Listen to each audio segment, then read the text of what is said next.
ನೀವೇನು ಮ್ಯಾಕ್ಸಿಮಮ್ ಬರೀಬಹುದು ಅದು ಅಧ್ಯಾಯದಲ್ಲಿ ಬರೆದು ಬಿಟ್ಟಿದ್ದೀರಿ ಅಂತ ಪಾಪ ಒಳ್ಳೆ ಸದ್ಬುದ್ಧಿಯಿಂದ ಕಳಕಳಿಯಿಂದ ವಿನಂತಿ ಮಾಡ್ಕೊಂಡಿದ್ರು. ಆದ್ರೆ ಜನ ಬಹಳ ಕೇಳ್ತಾ ಇದ್ರು.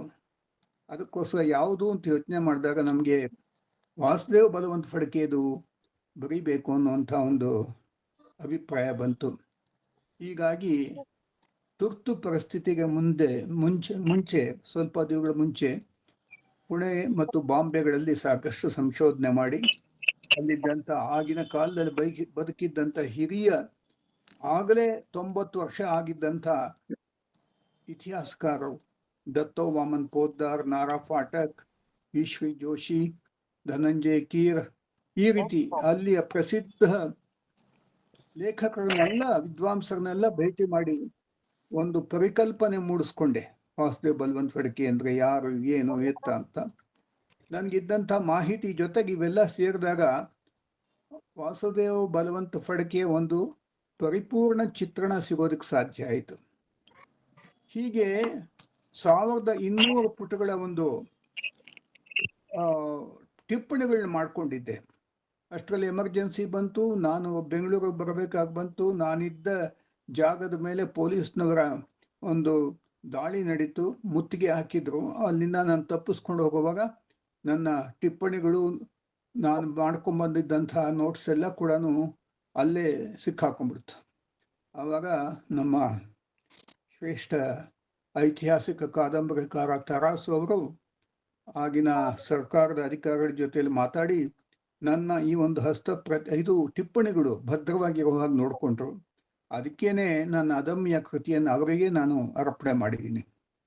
ಈಗ ವಾಸುದೇವ್ ಬಲವಂತ ಫಡ್ಕೆ ಪ್ರಾಮುಖ್ಯತೆ ಏನು ಸ್ವಾತಂತ್ರ್ಯ ಹೋರಾಟದಲ್ಲಿ ಎನ್ನುವಂಥ ಪ್ರಶ್ನೆ. 1857 ಸ್ವಾತಂತ್ರ್ಯ ಸಂಗ್ರಾಮ ಭಯಂಕರವಾಗಿ ನಡೀತು.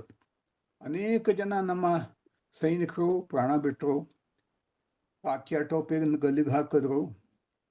ಝಾನ್ಸಿ ರಾಣಿ ಲಕ್ಷ್ಮೀಬಾಯಿ ಕೇವಲ 21-22 ವರ್ಷದ ಹೆಣ್ಣುಮಗಳು, 2 ಕೈನಲ್ಲಿ ಖಡ್ಗ ಹಿಡ್ಕೊಂಡು ಶತ್ರುಗಳ ಜೊತೆಲಿ ಹೋರಾಟ ಬಲಿದಾನ ಮಾಡಿದ್ಲು. ತಪ್ಪಿಸ್ಕೊಂಡು ಹೋಗ್ಬೇಕಾಗಿ ಬಂತು. ಹೀಗೆ ನಾನಾ ಸಾಹೇಬ್ ಪೇಶ್ವೆ ಕೊನೆಗೆ ಈ ಕಡೆ ಆಂಧ್ರಕ್ಕೆ ಬಂದಿದ್ದ ಅನ್ನುವಂಥ ವಿಷಯ ನನಗೆ ಗೊತ್ತಾಗಿ ನಾನೊಂದು ಲೇಖನೂ ಬರೆದಿದ್ದೀನಿ. ಅಂದ್ರೆ ನನ್ನ ಬಂಧುಗಳೊಬ್ಬರು ಅವರು ನೋಡಿದ್ರು. ಅದು ಮಾಸ್ತಿ ವೆಂಕಟೇಶ ಅಯ್ಯಂಗಾರ್ ಅವರ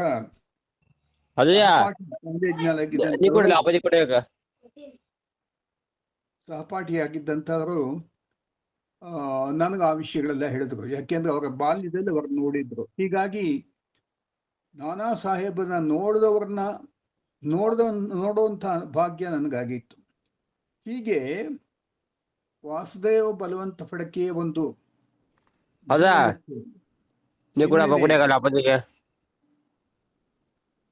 ಮುಂದುವರಿಸ್ಬೋದಾ? ಏನೋ ಮಾತಾಡ್ತಾ ಇದ್ದೀರಲ್ಲ.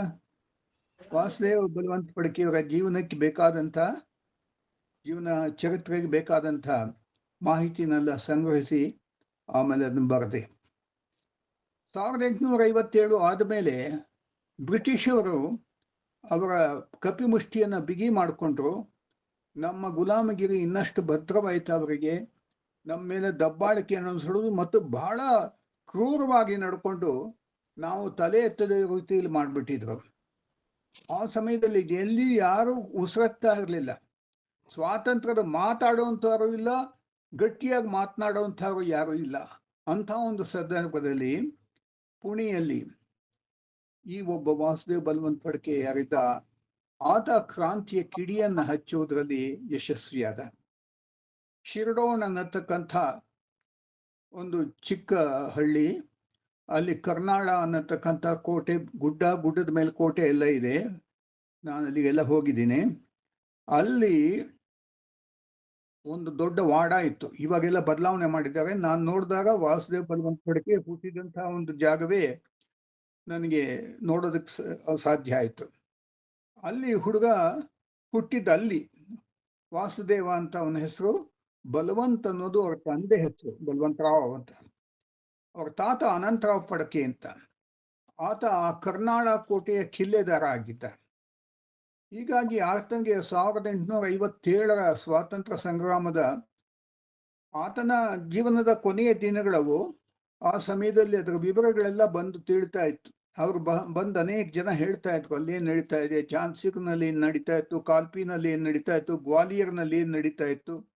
ಆ ಒಂದು ವಿಷಯವನ್ನೆಲ್ಲ ಕೂಡ ಸಾಕಷ್ಟು ಹುಡುಗ ಆಗಿದ್ದಂಥ ವಾಸುದೇವನ್ಗೆ ಹೇಳ್ತಾ ಇದ್ರು. ಹೀಗೆ ವಾಸುದೇವನ್ಗೆ ತನ್ನ ದೇಶದ ಬಗ್ಗೆ ಚಿಕ್ಕ ವಯಸ್ಸಿನಲ್ಲಿ ಒಂದು ದೇಶದ ಪರಿಸ್ಥಿತಿ ಬಗ್ಗೆ ಒಂದು ಪರಿಕಲ್ಪನೆ ಬಂದಿತ್ತು. ಆತ ಓದು ಆದ್ಮೇಲೆ ಜೀವನವನ್ನ ನಿರ್ವಹಣೆ ಮಾಡೋದಕ್ಕೋಸ್ಕರವಾಗಿ ಕೆಲ್ಸಕ್ಕೆ ಸೇರ್ತಾನೆ. ಅನೇಕ ಕೆಲಸಗಳು ಬಾಂಬೆನಲ್ಲಿ ಮಿಲಿಟರಿ ಅಕೌಂಟ್ಸ್ ಆಫೀಸು, ಅದರ ಒಂದು ಪುಣೆಯ ಒಂದು ಕಚೇರಿಯಲ್ಲಿ ಅವನಿಗೆ ಕೆಲಸ ಸಿಗುತ್ತೆ. ಅಲ್ಲಿ ಬಹಳ ಚೆನ್ನಾಗಿ ಕೆಲಸ ಮಾಡ್ತಿರ್ತಾನೆ, ಒಳ್ಳೆ ಹೆಸರು ತಗೊಂಡಿರ್ತಾನೆ. ಆದ್ರೆ ಒಂದ್ ಸರ್ತಿ ಏನಾಗುತ್ತೆ, ಅವನ ಜೀವನದಲ್ಲೇ ಒಂದು ಮಹತ್ತಾದಂತಹ ಘಟನೆಗೆ ಒಂದು ತಿರುವು ಸಿಗುತ್ತೆ, ಟರ್ನಿಂಗ್ ಪಾಯಿಂಟ್ ಆಗತ್ತೆ ಅದು. ಅದು ಅಂದ್ರೆ ಅವನ ತಾಯಿ ಶಿರಡೋನ್ನಲ್ಲಿರ್ತಾಳೆ, ಆಕೆಗೆ ಆರೋಗ್ಯ ಚೆನ್ನಾಗಿರೋಲ್ಲ. ಆ ಸುದ್ದಿ ಬರುತ್ತೆ. ತಾನು ಹೋಗಿ ಆಕೆಯನ್ನು ನೋಡ್ಬೇಕು ಅಂತ ಹೇಳ್ಬೇಕಾದ್ರೆ ರಜಾ ತಗೋಬೇಕಾಯ್ತು. ಮಿಲಿಟರಿ ಅಕೌಂಟ್ಸ್ ಆಫೀಸ್ನಲ್ಲಿ ತನ್ನ ಮೇಲಿನ ಅಧಿಕಾರಿಗೆ ರಜಾ ಚೀಟಿ ಕೊಡ್ತಾನೆ. ಮೇಲಿನ ಅಧಿಕಾರಿ ಅದನ್ನ ತಿರಸ್ಕಾರ ಮಾಡ್ತಾನೆ. ಇವನ್ ಕೇಳ್ಕೊಂತಾನೆ, ನನ್ನ ತಾಯಿಗೆ ಆರೋಗ್ಯ ಚೆನ್ನಾಗಿಲ್ಲ, ಕೊನೆ ಒಂದು ಹಂತದಲ್ಲಿದ್ದಾರೆ, ನಾನು ಆಕೆಯನ್ನು ನೋಡ್ಬೇಕು ಅಂತ. ಆದ್ರೆ ಅವನ ಅಧಿಕಾರಿ ಪರವಾನಗಿ ಕೊಡೋದಿಲ್ಲ, ಪರ್ಮಿಷನ್ ಕೊಡೋದಿಲ್ಲ. ಹೀಗಾಗಿ ಅವನು ಬಹಳ ಆಂದೋಲನಕ್ಕೆ ಒಳಗಾಗ್ತಾನೆ. ತಾಯಿ ಒಂದ್ ಕಡೆ ಕೊನೆ ಉತ್ಸವ ಎಳಿತಾ ಇದ್ದಾಳೆ. ತನ್ನನ್ನು ಬೆಳೆಸಿದಂಥ ತಾಯಿ, ಸಾಕಿದಂಥ, ಪಾಲನೆ ಪೋಷಣೆ ಮಾಡಿದಂಥ, ತುತ್ತು ತಿನ್ನಿಸಿದಂಥ ತಾಯಿ, ಆಗಿನ ದಿನಗಳಲ್ಲಿ ಈಗಿಂತಾನು ಹೆಚ್ಚು ಸಂಬಂಧಗಳು ಬಹಳ ಘನಿಷ್ಠವಾಗಿದ್ವು. ಬೇರೆ ರೀತಿಯಲ್ಲಿ ಆಕರ್ಷಣೆಗಳಿರ್ತಾ ಇರಲಿಲ್ಲ. ಹೀಗಾಗಿ ಒಂದು ನಾವು ಯಾವುದು ಪರಿಶುದ್ಧವಾದಂಥ ಪ್ರೇಮ ಅಂತ ಅನ್ಕೋಬಹುದು ಅಂತಹದ್ದು ಬಹಳ ಇರ್ತಾ ಇತ್ತು. ಈಗಲೂ ಇದೆ, ಇಲ್ಲ ಅಂತಲ್ಲ, ಆದ್ರೆ ಸ್ವಲ್ಪ ಕಲುಷಿತವಾಗಿದೆ. ಆವಾಗ ಬೇರೆ ಆಕರ್ಷಣೆಗಳಾಗಲಿ, ಬೇರೆ ರೀತಿಯ ಒಂದು ಸೆಳೆತಗಳಾಗಲಿ ಇರ್ತಾ ಇರಲಿಲ್ಲ. ಹೀಗಾಗಿ ತಾಯಿ ಬಗ್ಗೆ ಅವನಿಗೆ ನೋಡ್ಬೇಕು ಅನ್ನುವಂಥ ಭಾವನೆ ಬಂದು ಕೇಳ್ಕೊಂತಾನೆ. ಎಷ್ಟು ಕೇಳ್ಕೊಂಡ್ರು ಅವನಿಗೆ ರಜೆ ಸಿಗೋದಿಲ್ಲ. ರಜೆ ಚೀಟಿನ ಅಲ್ಲ ಎಸೆದು ಸೀದಾ ಹೋಗಿ ಟ್ರೈನ್ ಹತ್ಕೊಂಡು ಶಿರಡೋನ್ ಹತ್ರಕ್ಕೆ ಒಂದು ರೈಲ್ವೆ ಸ್ಟೇಷನ್ ಇರುತ್ತೆ, ಅಲ್ಲಿ ಹಿಡಿದು ಶಿರಡೋನ್ಗೆ ಹೋಗ್ತಾನೆ. ಅವನು ಹೋಗೋಷ್ಟೊತ್ತಿಗೆ ಆ ಮನೆಯಲ್ಲಿ ಅಡಕೆ ವಾಡೆ ಅಂತ ಹೇಳ್ತಾ ಇದ್ರು, ಅಲ್ಲಿ ಘೋರವಾದಂಥ ವಾತಾವರಣ, ಭಯಂಕರವಾದಂಥ ವಾತಾವರಣ, ವಿಷಾದಕರವಾದಂಥ ವಾತಾವರಣ, ಜನರ ಅಳುವು, ಜನರ ಮ್ಲಾನವದನರಾಗಿ ಕೂತಿರ್ತಾರೆ. ಅಂದ್ರೆ ಬಂಧು ಬಳಗ ಎಲ್ಲ ಕೂಡ. ಅಂದ್ರೆ ಅದರ ಅರ್ಥ ತಾಯಿ ಪ್ರಾಣ ಬಿಟ್ಬಿಟ್ಟಿದ್ರು, ಕೊನೆ ಉಸಿರು ಎಳೆದು ಬಿಟ್ಟಿದ್ರು. ಇದು ಅವನಿಗೆ ಚಿಂತನೆಗೆ ಬಹಳ ಅವಕಾಶ ಕೊಡುತ್ತೆ. ಹಾಗೆ ನನ್ನ ತಾಯಿಗೆ ನಾನು ಕೊನೆ ಕ್ಷಣದಲ್ಲಿ ಆಕೆ ನೋಡಕ್ಕಾಗಲಿಲ್ವಲ್ಲ, ನಾನು ಹೇಗೆ ಇದನ್ನು ಸಹಿಸ್ಕೊಳ್ಳಿ ಅನ್ನತಕ್ಕಂಥ ದುಃಖ ಅವನಿಗುಂಟಾಗತ್ತೆ. ಆಗ ಆ ವೇಳೆಗೆ ಪುಣೆನಲ್ಲಿ ಒಂದು ರಾಷ್ಟ್ರೀಯ ಜಾಗೃತಿಯ ಕೆಲಸ ನಡೀತಾ ಇರುತ್ತೆ. ಆಗ ಮಹಾದೇವ ಗೋವಿಂದ ರಾಣನಡೆಯವರು, ಅವರು ಕ್ರಾಂತಿಕಾರಿಗಳಿಗೆ ಏನು ಸಪೋರ್ಟ್ ಇಲ್ಲ, ಆದರೆ ಒಂದು ಸ್ವದೇಶಾಭಿಮಾನ ಮತ್ತು ಆರ್ಥಿಕವಾಗಿ ನಾವು ಬಲವಾಗಬೇಕು ಅಂತ ಹೇಳಿ ಉದ್ಯಮಶೀಲತೆಯನ್ನ ಬೆಳೆಸೋದಕ್ಕೆ ಭಾಷಣಗಳು ಮಾಡ್ತಾ ಇದ್ರು. ಆ ಪುಣೆಯಲ್ಲಿ ಕೆಲಸ ಮಾಡುವಾಗ ವಾಸುದೇವ ಅದಿಗೆ ಹೋಗ್ತಾ ಇದ್ದ. ಹಾಗೆ ಸಾರ್ವಜನಿಕ ಕಾಕ ಅಂತ ಒಬ್ಬರಿದ್ರು. ಅವರಂತೂ ಬಹಳ ದೊಡ್ಡ ದೇಶಭಕ್ತರು. ಸಭೆಗಳು ಮಾಡ್ತಾ ಇದ್ರು, ಸಭೆಗಳಲ್ಲಿ ಸಾವಿರಾರು ಜನರಿಗೆ ಭಾಷಣ ಮಾಡ್ತಾ ಇದ್ರು. ಹೀಗಾಗಿ ಅವರು ಜನಪ್ರಿಯವಾಗಿ ಬಿಟ್ಟಿದ್ರು. ಅವರ ದೇಶಭಕ್ತಿಯ ಭಾಷಣಗಳನ್ನ ಈ ರೀತಿಯಲ್ಲಿ ಪುಣೆಯ ವಾತಾವರಣದಲ್ಲಿ ಒಂದು ದೇಶಭಕ್ತಿ, ಸ್ವಲ್ಪ ಮಟ್ಟಿಗೆ ಸ್ವಾತಂತ್ರ್ಯ, ಭಾರತ ಸ್ವಾತಂತ್ರ್ಯ ಪಡಿಬೇಕು, ಬ್ರಿಟಿಷರ ಗುಲಾಮಗಿರಿಯಲ್ಲಿದೆ ಅನ್ನುವಂಥ ವಿಚಾರ ಸ್ವಲ್ಪ ಪ್ರಚಲಿತವಾಗಿತ್ತು. ಚಿಕ್ಕಂದಿನಿಂದ ವಾಸುದೇವ ಬಲವಂತ ಫಡ್ಕೆಗೆ ಈ ಒಂದು ಭಾವನೆಗಳಿದ್ದೇ ಇತ್ತು. ತಾಯಿಯ ಮರಣದಿಂದ ಅದು ಉದ್ದೀಪನವಾಯಿತು. ಎಲ್ಲಿವರೆಗೂ ಅಂತಂದ್ರೆ, ತಾನೇನಾದ್ರೂ ಮಾಡಬೇಕು, ತನ್ನ ದೇಶದ ಬಿಡುಗಡೆ ಮಾಡಬೇಕು, ಬ್ರಿಟಿಷರಿಗೆ ಏನು ಹಕ್ಕಿದೆ ಇಲ್ಲಿ ಬಂದು ಆಡೋದಿಕ್ಕೆ, ನಮ್ಮನ್ನು ಗುಲಾಮ್ಗಿರಿ ಮಾಡ್ಕೊಂಡ್ಬಿಟ್ಟಿದಾರಲ್ಲ, ಇದರಿಂದ ನಾವು ಹೇಗೆ ರಕ್ಷಣೆ ಪಡಿಬೇಕು ಹೀಗೆಲ್ಲ ಇದರಿಂದ ನಾವು ಹೇಗೆ ವಿಜಯವನ್ನು ಸಾಧಿಸಬೇಕು ಅನ್ನುವಂತಹ ಒಂದು ವಿಚಾರ ಅವನಲ್ಲಿ ಬಂತು. ತಾಯಿಯ ಮರಣ ನಂತರವಂತೂ ಅದು ಬಹಳ ಬಲವಾಯಿತು. ಕೆಲವ್ರ ಹತ್ರ ಎಲ್ಲ ಮಾತಾಡ್ದ, ದೊಡ್ಡ ದೊಡ್ಡವರ ಹತ್ರ ಹೋದ್ರ ಏನಾದ್ರೂ ಮಾಡೋಣ, ಮಾಡಬೇಕು ಅಂತ. ಆದ್ರೆ ಇಲ್ಲಿ ಸಕಾರಾತ್ಮಕವಾಗಿ ಯಾವುದೋ ಒಂದು ಸುದ್ದಿ ಗೊತ್ತಾಗ್ಲಿಲ್ಲ, ಇನ್ಫಾರ್ಮೇಶನ್ ಬರಲಿಲ್ಲ ಮತ್ತು ಬೆಂಬಲ ಕೂಡ ಸಿಗ್ಲಿಲ್ಲ. ಅದಕ್ಕೆ ಏನು ಮಾಡ್ದ, ಆಗಿನ ವಿಚಿತ್ರವಾದಂತಹ ವಾತಾವರಣದಲ್ಲಿ ಕೈನಲ್ಲಿ ಒಂದು ತಮಟೆ ಹಿಡ್ಕೊಂಡು ಪುಣೆಯ ರಸ್ತೆಗಳಲ್ಲಿ ಓಡಾಡ್ತಾ ಜನರಿಗೆ ಹೇಳ್ತಾ ಇದ್ದ, ತಮಟೆ ಹೊಡೆಯೋದು, ಜನಗಳನ್ನು ಸೇರಿಸೋದು, ಇವತ್ತು ಶನಿವಾರ ವಾಡ ಹತ್ರ ನಾನು ಭಾಷಣ ಮಾಡ್ಲಿದ್ದೀನಿ, ಅಲ್ಲಿ ನೀವೆಲ್ಲ ಬನ್ನಿ, ನೀವು ಭಾಷಣ ಕೇಳಬೇಕು, ನಾನು ನಿಮಗೆ ನಮ್ಮ ಭಾರತಕ್ಕೆ ಸ್ವಾತಂತ್ರ್ಯವನ್ನು ಹೇಗೆ ತಂದು ಕೊಡೋದು ಅನ್ನೋದ್ರ ಬಗ್ಗೆ ವಿಚಾರ ನಿಮ್ಗೆ ತಿಳಿಸ್ತೀನಿ, ನಾವೆಲ್ಲ ಹೇಗೆ ಸಂಘಟಿತರಾಗಬೇಕು, ನಮ್ಮನ್ನ ಪರಕೀಯರಾದಂತಹ ಬ್ರಿಟಿಷರು, ಮ್ಲೇಚ್ಛರು ಅವರು ನಮ್ಮನ್ನು ದಮನ ಮಾಡಿದ್ದಾರೆ, ಅವ್ರಿಗೆ ಯಾವುದೂ ಹಕ್ಕಿಲ್ಲ ನಮ್ಮ ಮೇಲೆ ನಮ್ಮನ್ನು ಆಳೋದಿಕ್ಕೆ, ನಮ್ಮ ದೌರ್ಬಲ್ಯ, ನಮ್ಮ ಒಂದು ವೀಕ್ನೆಸ್ ಇಂದ ಅವರು ನಮ್ಮನ್ನು ಆಳ್ತಾ ಇದ್ದಾರೆ, ನಾವು ಶಕ್ತಿಶಾಲಿಗಳಾಗಬೇಕು, ಅದು ಹೇಗೆ ನಾವು ಸ್ವಾತಂತ್ರ್ಯ ಪಡೆಯೋದು ಅನ್ನೋದು ನಾನು ಹೇಳ್ಕೊಡ್ತೀನಿ ಬನ್ನಿ ಅಂತ ಹೇಳ್ದ. ಹೀಗೆ ಹೇಳಿದ ಮೇಲೆ ಜನ ಬಂದು ಸೇರಿದ್ರು, 4-6 ಜನ ಕೇಳಿದ್ರು ಭಾಷಣ ಕೂಡ. ಆದ್ರೆ ಅದು ಸಫಲ ಆಗ್ಲಿಲ್ಲ. ಯಾಕೆಂದ್ರೆ ಅವನಿಗೆ ಅವಾಗ ಅನ್ನಿಸ್ತು, ಪುಣೆ ಶಹರ್ನಲ್ಲಿ ಇದ್ದವರೆಲ್ಲ ಕೂಡ ವಿದ್ಯಾವಂತರು ಇಂಥವ್ರೇನೆ, ಇಂಥವ್ರಿಂದ ಆಗೋದಿಲ್ಲ.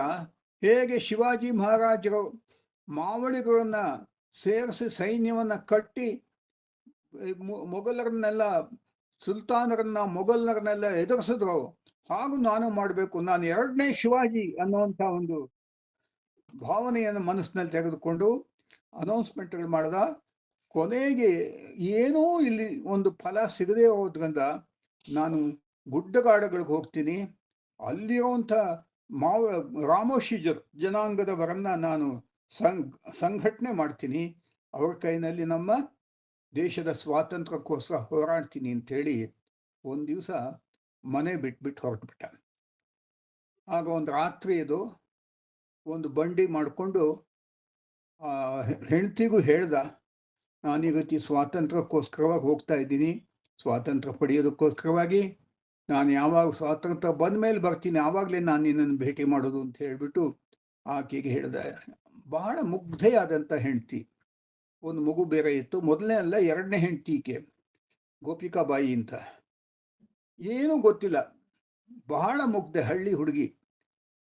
ಅವಳು ಗಂಡ ಏನೋ ದೊಡ್ಡ ಕೆಲಸ ಮಾಡ್ತಾ ಇದ್ದಾನೆ, ಹೋಗ್ಲಿ, ಆಮೇಲೆ ಬರ್ತಾನಲ್ಲ, ಅವನು ಯುದ್ಧ ಮಾಡಕ್ ಹೋಗ್ತಾ ಇದ್ದಾನೆ, ಯುದ್ಧ ಮಾಡಿ ಗೆದ್ದುಕೊಂಡು ಬರ್ತಾನಲ್ಲ, ಆ ಒಂದು ಭರವಸೆ ಇಟ್ಕೊಂಡು ಅವಳು ಕಳಿಸಿದ್ರು ಅಂದೇನು ಅವನು ಹೇಳ್ಬಿಟ್ಟು ಹೋದ ಅಷ್ಟೆ. ಅವನು ಗುಡ್ಡಗಾಡು ಜನಗಳ ಜೊತೆಲಿ ಸೇರಕ್ ಹೋದ. ಅವನು ಬ್ರಾಹ್ಮಣ, ಜೊತೆಗೆ ದತ್ತಾತ್ರೇಯನ ಭಕ್ತ, ಗುರುದತ್ತರ ಭಕ್ತ. ಅವನದೊಂದು ದೊಡ್ಡ ಚಿತ್ರವನ್ನು ನನ್ನ ಪುಸ್ತಕದಲ್ಲಿ ಹಾಕಿದ್ದೀನಿ, ಆ ಚಿತ್ರಗಳೆಲ್ಲ ನನ್ನ ಪುಸ್ತಕ ಅದಮ್ಯ ಇದು ಹಾಕಿದ್ದೀನಿ. ಅದರಲ್ಲಿ ದತ್ತಾತ್ರೇಯನ ಯಾವ್ದು ಪೂಜೆ ಮಾಡ್ತಾ ಇದ್ದ ಫಡ್ಕೆ, ಅದು ಚಿತ್ರ ಕೂಡ ಹಾಕಿದ್ದೆ, ಅದು ಇದ್ರೆ ನೋಡ್ತೀನಿ, ತೋರಿಸ್ತೀನಿ. ಅವನ ಹಸ್ತಾಕ್ಷರ ಇದೆ,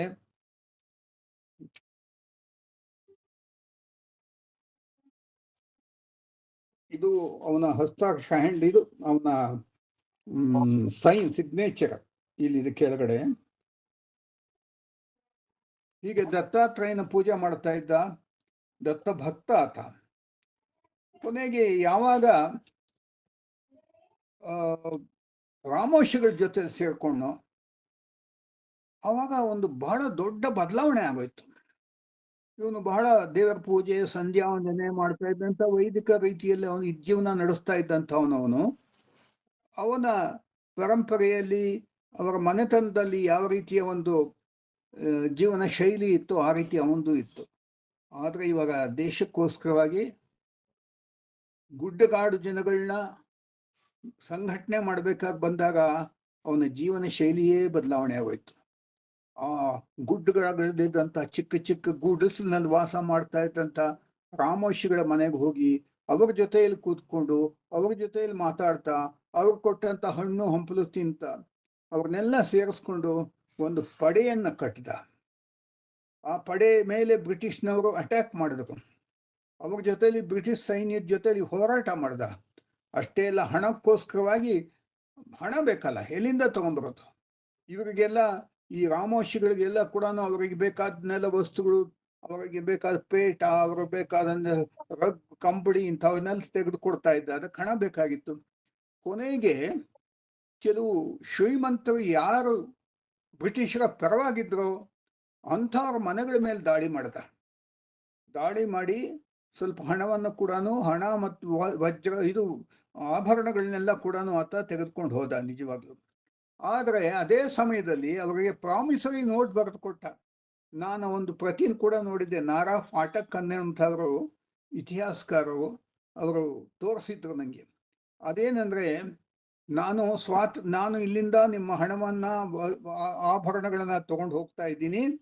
ಸ್ವಾತಂತ್ರ್ಯ ಬಂದ ಕೂಡಲೇ ಇದನ್ನೆಲ್ಲ ನಿಮಗೆ ವಾಪಸ್ ಕೊಡ್ತೀನಿ, ನಿಮ್ಮ ಹಣವನ್ನ ನಿಮಗೆ ವಾಪಸ್ ಕೊಡ್ತೀನಿ ಅಂತ ಪ್ರಾಮಿಸರಿ ನೋಟ್ ಬರೆದು ಕೊಟ್ಟಿದ್ದ. ಹೀಗೆ ವಾಸುದೇವ ಬಲವಂತ ಫಡ್ಕೆ ಇಷ್ಟೆಲ್ಲ ಪ್ರಯತ್ನಗಳು ಮಾಡಿದ್ರು ಕೂಡ ಯಶಸ್ಸು ಅನ್ನೋದು ಅವನಿಗೆ ಸಿಗ್ಲಿಲ್ಲ. ಕಾರಣ ಇಷ್ಟೇ, ನಮ್ಮ ದೇಶ ಆಗ್ಲೂ ಈಗಲೂ ಕೂಡ ಸಹ ಏನಾಗ್ತಾ ಇದೆ, ನಮ್ಮ ಇಡೀ ಜನಸಮೂಹ ಜಾಗೃತವಾಗ್ತಾ ಇಲ್ಲ. ಹಿಂದೆ ಗಜ್ನಿ ಮೊಹಮ್ಮದ್, ಘೋರಿ ಮೊಹಮ್ಮದ್ ಆಕ್ರಮಣ ಮಾಡಿದಾಗ್ಲೂ ಕೂಡ ನಮ್ಮ ಜನ ಸಂಘಟಿತರಾಗಿರ್ಲಿಲ್ಲ.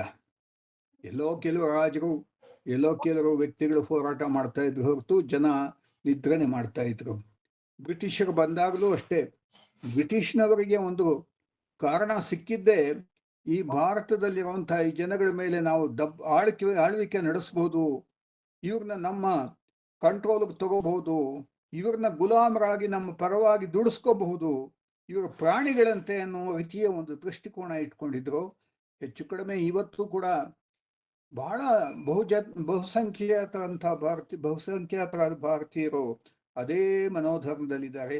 ದೇಶದಲ್ಲಿ ಏನು ಅನಾಹುತ ಆಗಲಿ, ಏನು ಒಂದು ದೊಡ್ಡ ಗಂಡಾಂತರ ಬರಲಿ, ಅವ್ರು ಮಾತ್ರ ಮಲಗಿರ್ತಾರೆ. ಯಾರೋ ಕೆಲವರು ಅದಕ್ಕೆ ಪ್ರಾಣ ಕೊಡ್ತಾರೆ, ಹೋರಾಟ ಮಾಡ್ತಾರೆ, ಯಾರೋ ಸೈನಿಕರು ಮತ್ತೆ ಇನ್ಯಾರೋನೋ.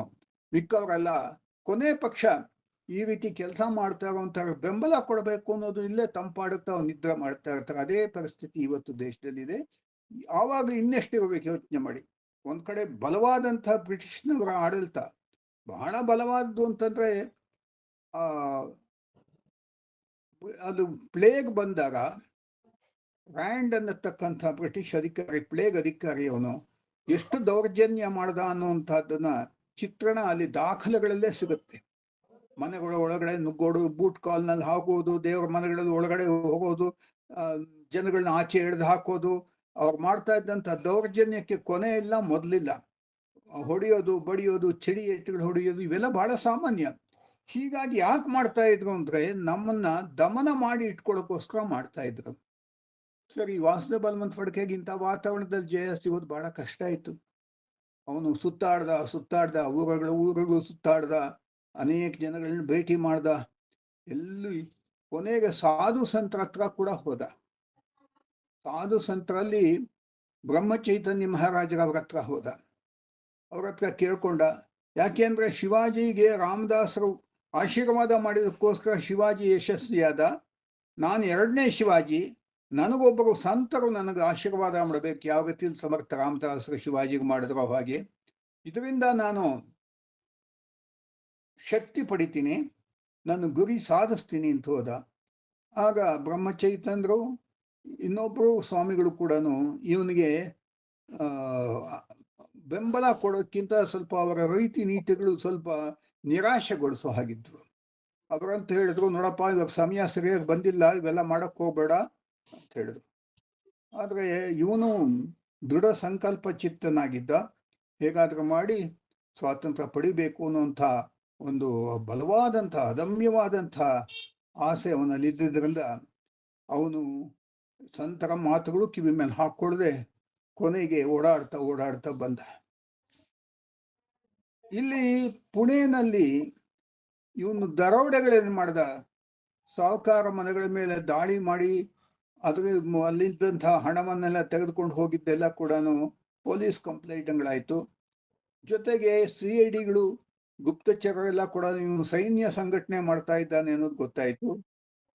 ಇದರಿಂದ ಅವರೇನು ಮಾಡಿದ್ರು, ಒಂದು ಅನೌನ್ಸ್ಮೆಂಟ್ ಮಾಡಿದ್ರು, ಇವನ ತಲೆಯನ್ನ ತಂದವರು ಇವನ ಸಜೀವವಾಗಿ ಅಥವಾ ಜೀವರಹಿತವಾಗಿ ಯಾರವನ್ನ ತಂದು ಹೇಳ್ತಾರ ಅವನ ಸುದ್ದಿ, ಅವ್ರಿಗೆ ಒಂದು ಆಗಿನ ಕಾಲದಲ್ಲಿ 2,000 3,000 ನಾನು ಬರೆದಿದ್ದೀನಿ ಪುಸ್ತಕದಲ್ಲಿ, ಅಷ್ಟು ಹಣವನ್ನು ಕೊಡ್ತೀವಿ ಅಂತ. ಅದಕ್ಕೆ ಪ್ರತಿಯಾಗಿ ಇವನೊಂದು ಹೇಳ್ದ, ಇವನು ಒಂದು ಅನೌನ್ಸ್ಮೆಂಟ್ ಮಾಡ್ದ, ಪ್ರೊಕ್ಲಮೇಶನ್ ಮಾಡ್ದ. ಅವನು ಹೇಳ್ದ, ಬ್ರಿಟಿಷ್ ಇವನು ಯಾವನಿದ್ದಾನೆ ಗವರ್ನರ್ ರಿಚರ್ಡ್ ಟೆಂಪಲ್, ಅವನ ತಲೆಯನ್ನ ತಂದು ಕೊಟ್ರೆ ನಾನು ಇದಕ್ಕಿಂತ ಡಬಲ್ ಹಣ ಕೊಡ್ತೀನಿ ಅಂತ. ಅಂದ್ರೆ ಇಲ್ಲಿ ನಾವೇನ್ ನೋಡ್ತೀವಿ, ಹಣ ಕೊಡೋದು ಬಿಡೋದು ಬೇರೆ ವಿಷಯ. ಇವನ ಒಂದು ಹೋರಾಟದ ಮನೋಧರ್ಮ ಹೇಗಿತ್ತು, ಎಷ್ಟು ದೃಢ ಸಂಕಲ್ಪ ಚಿತ್ತನಾಗಿದ್ದ, ಯಾವ ವಜ್ರ ಸಂಕಲ್ಪ ಮಾಡ್ಕೊಂಡಿದ್ದ ಅನ್ನೋದು ನಮಗೆ ಗೊತ್ತಾಗತ್ತೆ. ಹೀಗೆ ಪೊಲೀಸ್ನವರಿಗೆ ಮತ್ತು ದೊಡ್ಡ ಚಾಲೆಂಜ್ ಆಗೋಯ್ತಿದ್ರು. ರಿಚರ್ಡ್ ಟೆಂಪಲ್ ಅನ್ನೋಂಥವನು ಅವಾಗ ಗವರ್ನರ್ ಆಗಿದ್ದ ಬಾಂಬೆ ಪ್ರೆಸಿಡೆನ್ಸಿಗೆ. ಅಲ್ಲಿ ಇದ್ದಂಥ ಅಧಿಕಾರಿಗಳೆಲ್ಲ ಯೋಚನೆ ಮಾಡಿದ್ರು, ಮೊಟ್ಟ ಮೊದಲಿಗೆ 1857 ಸ್ವಾತಂತ್ರ್ಯ ಸಂಗ್ರಾಮ ಆದ್ಮೇಲೆ ಎಲ್ಲ ಶಾಂತವಾಗಿದೆ ಅಂತ ಬ್ರಿಟಿಷ್ನವ್ರು ಅಂದ್ಕೊಳ್ತಾ ಇದ್ದಾಗ, ಇಲ್ಲಿ ಪುಣೆಯಲ್ಲಿ ಒಬ್ಬ ವ್ಯಕ್ತಿ ಎದ್ದು ನಿಂತ್ಕೊಂಡು, ಇಲ್ಲ ಶಾಂತವಾಗಿಲ್ಲ, ನಾನು ಎಲ್ಲಿದ್ದೀನಿ, ಹೋರಾಟ ಮುಂದುವರಿಸ್ತಾ ಇದ್ದೀನಿ, ಸಾಂಕೇತಿಕವಾಗಿ ಹೋರಾಟ ಮುಂದುವರಿಸ್ತಾ ಇದ್ದೀನಿ, ಆಮೇಲೆ ನನ್ನ ಜನ ಅದನ್ನು ಮುಂದುವರಿಸ್ತಾರೆ ಅನ್ನುವಂಥ ಗರ್ಜನೆ ಮಾಡಿದ. ಜೊತೆಗೆ ನಾನು 2ನೇ ಶಿವಾಜಿ ಅನ್ನುವಂಥ ಒಂದು ಮಾತನ್ನ ಇದು ಆವಾಗ ಹೇಳಿದ್ನು.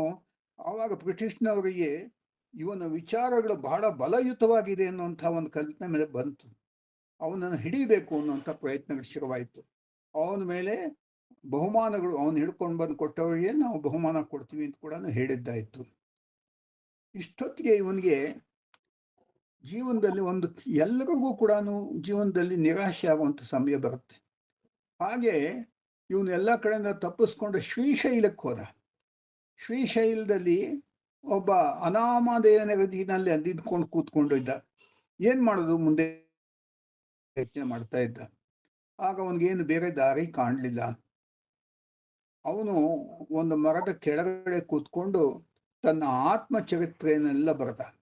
ತಾನು ಹುಟ್ಟಿದ ಹೇಗೆ, ತನ್ನ ತಂದೆ ತಾಯಿ ಯಾರು, ತಾತ ಯಾರು, ಇವೆಲ್ಲ ಕೂಡ. ನನ್ನ ಅದೃಷ್ಟಕ್ಕೆ ಅವನ ಡೈರಿ ಮತ್ತು ಅವನ ಆತ್ಮಚರಿತ್ರೆಯ ಪ್ರತಿಗಳು ನನಗೆ ಸಿಕ್ಕದ್ವು. ವಿ.ಜಿ. ಪಾಠಕ್ ಅಂತ ಹೇಳ್ಬಿಟ್ಟು ಒಬ್ರು ವಾಸುದೇವ ಬಲವಂತ ಫಡ್ಕೆಯ ಬಂಧು ವರ್ಗಕ್ಕೆ ಸೇರಿದಂಥವರು. ನಾನು ಶಿರಡೋನ್ಗೆ ಹೋಗಿದ್ದಾಗ ಅವರ ಹತ್ರ ಇದ್ದಂಥ ಅವರ ಒಂದು ಫಡ್ಕೆಯ ಡೈರಿ ಅದನ್ನು ಕೊಟ್ಟರು.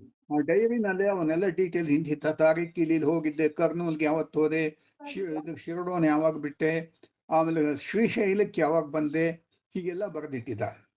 ಶ್ರೀಶೈಲದಲ್ಲಿ ಬಹಳ ಅವನ ಮನಸ್ಸು ಬಹಳ ದುರ್ಬಲಗೊಳ್ಳುತ್ತೆ. ನನ್ನ ಕೈನಲ್ಲಿ ಸ್ವಾತಂತ್ರ್ಯ ಗಳಿಸೋಕ್ಕಾಗಿಲ್ಲ, ಆದ್ಮೇಲೆ ನಾನು ಯಾತಕ್ಕಿರಬೇಕು ಅಂತೇಳಿ ಅಲ್ಲಿ ಶಿವಲಿಂಗದ ಮುಂದೆ ಹೋಗಿ ಕೂತ್ಕೊಂತಾನೆ. ಅಲ್ಲಿ ಛತ್ರಪತಿ ಶಿವಾಜಿ ಕೂಡ ಒಂದ್ಸರ್ತಿ ಬಂದು, ನಾನು ಮಾಡಿದ್ದೆಲ್ಲ ಕೆಲಸ ಆಗಿದೆ, ನಾನು ಜೀವನ್ಮುಕ್ತ ಆಗಬೇಕು ಅಂತ ಹೇಳಿ ಆತ್ಮಾಹುತಿ ಕೊಡೋದಕ್ಕೆ ಪ್ರಯತ್ನ ಪಡೆದಾಗ ಅವಾಗ ರಕ್ಷಿಸ್ತಾರೆ ಜೊತೆನಲ್ಲಿದ್ದವರು. ಹಾಗೆ ಇವನಿಗೂ ಬಹುಶಃ ಛತ್ರಪತಿ ಶಿವಾಜಿ ಮಾಡಿದ್ದು ಏನಾದ್ರು ಹಾಗೆ ಅನ್ಸುತ್ತೋ ಗೊತ್ತಿಲ್ಲ, ಅದೇ ಅನ್ಸಿತ್ತೋ ಏನೋ. ಒಂದು ಖಡ್ಗಾನ ತೆಗೆದುಕೊಂಡು, ಸೊಂಟದಲ್ಲಿ ಇದ್ದಂತ ಖಡ್ಗಾನ ತೆಗೆದುಕೊಂಡು ಎದೆಗೆ ಹಾಕೊಂಡು ಚುಚ್ಕೊಂಡು ಸಾಯ್ಬೇಕು ಬಗೆದುಕೊಂಡು ಅಂತ ಅನ್ಕೊಂಡು ಸಿದ್ಧ ಮಾಡ್ಕೊಂತಾನೆ. ಯಾರೂ ಇರೋಲ್ಲ ಅವಾಗ ಅವನು ಸಾಯೋದಕ್ಕೆ ಪ್ರಯತ್ನ ಪಟ್ಟಾಗ. ಅಷ್ಟರಲ್ಲಿ ಒಬ್ಬ ಬಂದು ಅವನ ತಡಿತಾನೆ ಕೈ ಹಿಡ್ಕೊಂಡು.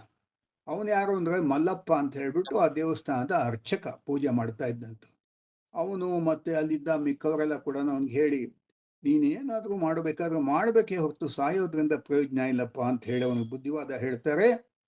ಹೀಗಾಗಿ ಆ ಕ್ಷಣದಲ್ಲಿ ಅವನು ಬದುಕೋತಾನೆ. ಆದರೆ ಅವನು ಇದರಿಂದ ಪ್ರೇರಣೆ ಪಡ್ಕೊಂಡು ತನ್ನ ಹೋರಾಟವನ್ನು ಮುಂದುವರಿಸಬೇಕು ಅಂತ ಹೇಳಿ ಅಂದ್ಕೊಳ್ತಾನೆ. ಅವನಿಗೂ ದತ್ತಾತ್ರೇಯನ ಭಕ್ತ. ಗಾಣಗಾಪುರಕ್ಕೆ ಹೋಗ್ತಾನೆ. ಅಲ್ಲಿ ಗಾಣಗಾಪುರ ದತ್ತ ಕ್ಷೇತ್ರ.